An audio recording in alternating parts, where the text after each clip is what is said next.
Yeah, boy. So guys, ito na nga. Sobrang big. So ito nangyari sa akin. So,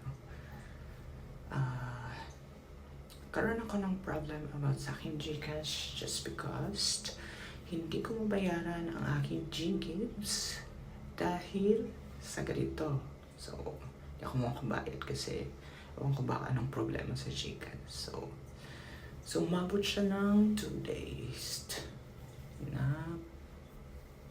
hindi ako nakabayad. Gustong gusto ko magbayad pero hindi ako nakakabayad dahil sa system nila. So yun. So ito na nga. So na-late na ako ng 2 days. So tinatawagan na nila ako. Hanggang kahapon, hanggang ngayon. Sabi ko, siguro nakailang tawag, tinatawagan nila ako. Sabi ko, na-settled ko na lahat. Kasi kahapon ko pa na-settled. Kahapon ko na medyo wala nang problema sa system. So, na-settled ko na lahat. So, wala sila talagang guys. Wala silang tigil sa pagtatawag simula kaninang umaga hanggang kagabi. Kasi pakita ko sa inyo mga tawag nila. So yun. So di ba? So 2 days nang delayed. So hindi ako nakakabayad. So kagabi nakapagbayad ako.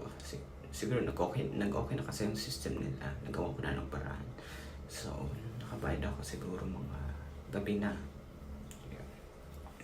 Nasidid ko na lahat. Pero hanggang ngayon guys, tinatawagan pa rin ako. So, nagbigay sila ng email. Papakita ko sa inyo. Ito yung email nila. So, nag-send ako doon.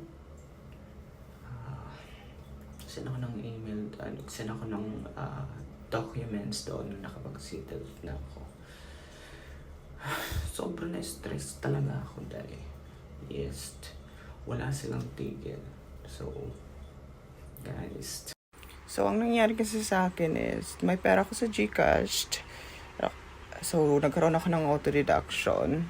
So, kaya ang tendency kaya pala, tinatawagan nila ako palagi is, doon sa mga auto-deduction na yun is, hindi pa nagre-reflect sa kanila yung pera.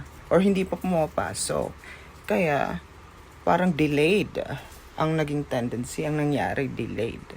So, yun, in-explain sa akin kanina na ganito ganyan na minsan kasi delayed sa system nila kaya hindi pa nakikita na nakabayad na ako kasi sabi ko bakit gano'n na nakapag-settled na okay na dito sa akin tapos sa inyo hindi pa ano to sabi ko nagluluka na ba tayo sabi kong gano'n nairita na talaga ako sabi kong gano'n tapos yun in-explain sa akin ng paunti-unti so yun kaya guys huwag kayong maiirita din.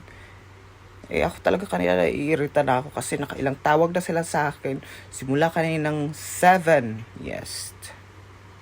Naiirita na ako. Yung bago gising ka tapos yung ganito yung eksena, di ba? Nagbayad ka na tapos ganito. So, in-explain sa akin paunti-unti. Kasi pag manual naman kasi, pag manual, yung mismong pumunta, di ba? Pupunta ka ng Gcash tapos magbabayad ka dun sa Gcash mismong, So yun yung manual. Pag auto-deduct is system nilang kumukuha mismo sa pera mo. So hindi yun nagre-reflect agad-agad, minsan delayed. So pag manual, yun ang nakikita agad mismo sa account nila. So yun, in-explain sa akin ng mabuti at yun ang nangyayari. So kaya pala may ganong eksena na tinatawagan.